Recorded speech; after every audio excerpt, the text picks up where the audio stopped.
Welcome back to another technical deep dive here in the debug zone.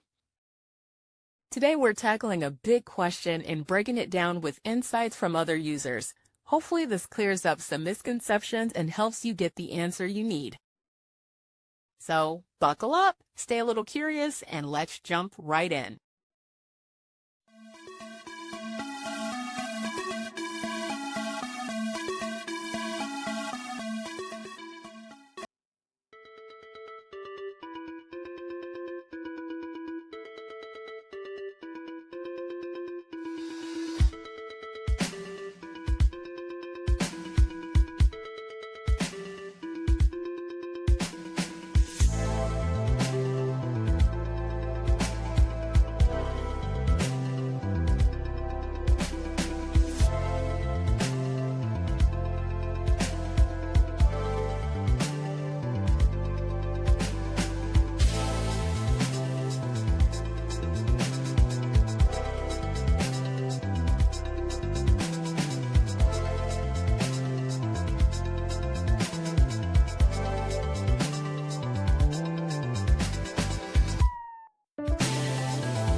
And that's a wrap.